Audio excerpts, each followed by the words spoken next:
Good morning, everyone. It's Tuesday, June 27th. This is Spartan News. I am the Spartan. I wanted to provide you with your daily update on Russian military losses and then a couple other newsworthy items to start off your day. So, to start off with, in the last 24 hours, Russia has lost 590 troops. If I had to guess, I'd say that's close to average. No planes, no helicopters, 14 armored personnel carriers, 16 vehicles and fuel tanks. I did see a clump of five of them in one setting, five or six it looked like at an intersection, getting hit one after the other with high precision artillery. It's just impressive. Two cruise missiles, five tanks, one anti-aircraft warfare system. Saw that one as well get hit. That was being backed into a sort of a cutout in the forest, and it looked like some camo netting on top.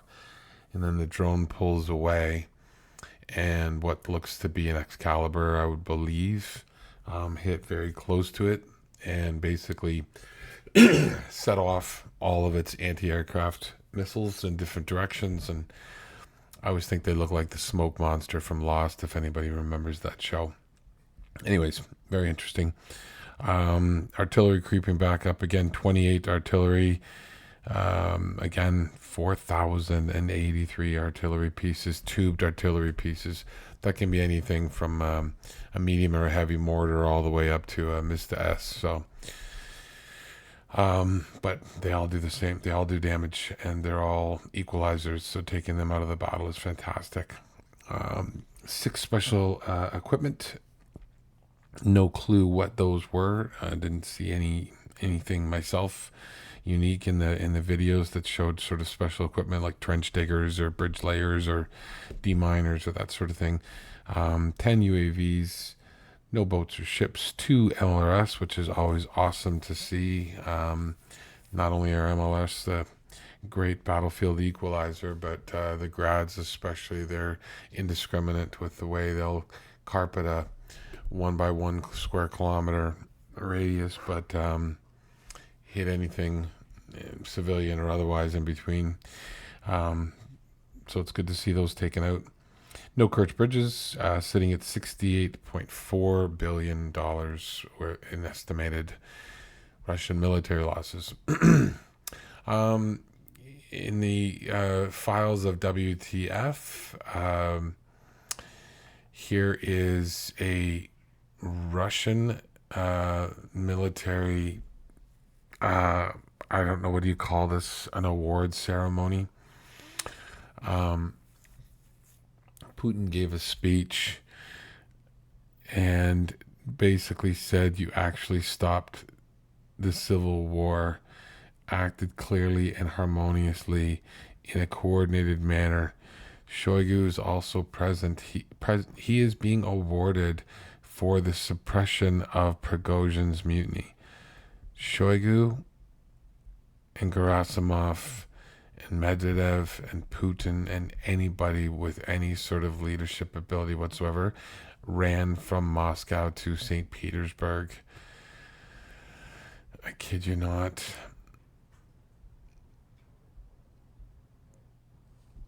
This is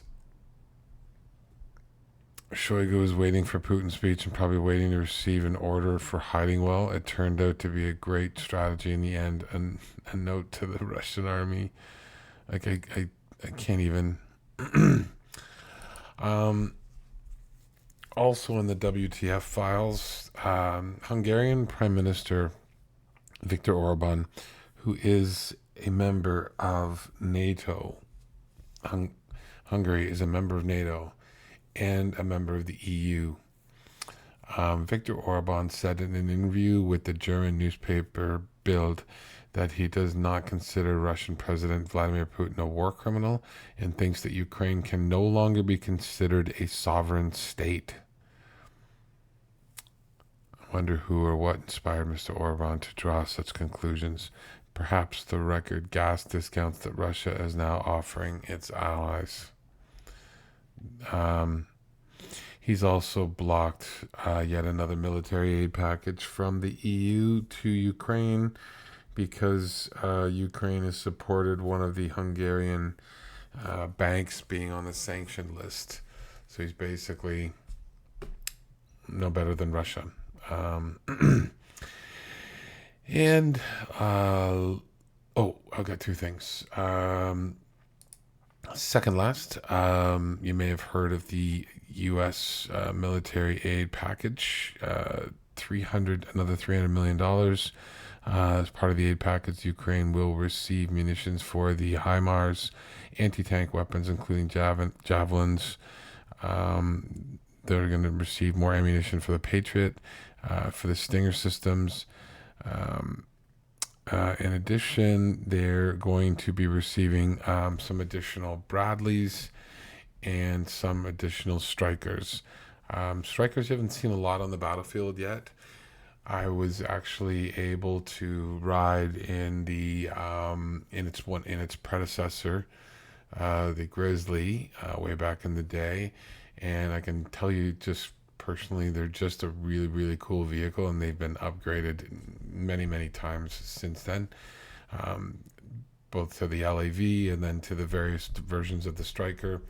And the Stryker is actually kind of like a Lego armored personnel carrier because of the fact that it has so many variants off the same body type, right? So you've got an ambulance, you've got a command one, you've got a sort of an ISR one with like an extended range optics package. You've got one with, I think, up to, is it a 50 mil cannon, auto cannon that it can get inserted into it, or it can be just straight troop carrier. Yeah, but they're cool vehicles. And the Stryker is also, it's the 8-wheeled vehicle, and it is actually rated to run with 4 missing wheels out of the 8, or all 8 wheels flat.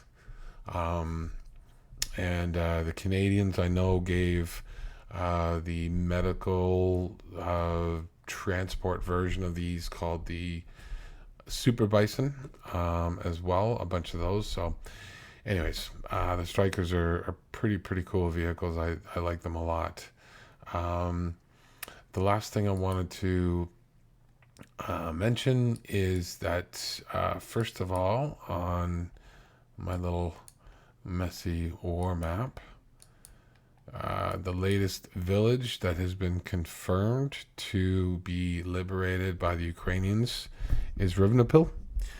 So they've basically flattened out the salient now, and there are rumors, unconfirmed, etc., that not only are they pushing more on the flanks of this particular salient, west of Staromayorsk and east. I should stop putting these on the. Oh, look, I've put 2 L's here. And east of Lavadny. And again, those are unconfirmed rumors.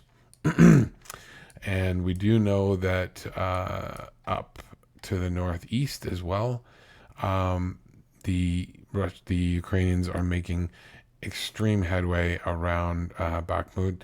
I think you'll see this these 2 flanks flattened out. I'm probably a little bit behind on those, actually. I think they have to be flattened out a little bit more, but I think we'll very shortly be able to see those flattened out even more. And towards the Antonovsky Bridge, actually right at the Antonovsky Bridge, the Russians have been complaining that their electronic requests for air support for bombs to be dropped in the Ukrainians are going completely unanswered. So the belief is that the Ukrainians are actually jamming their communications.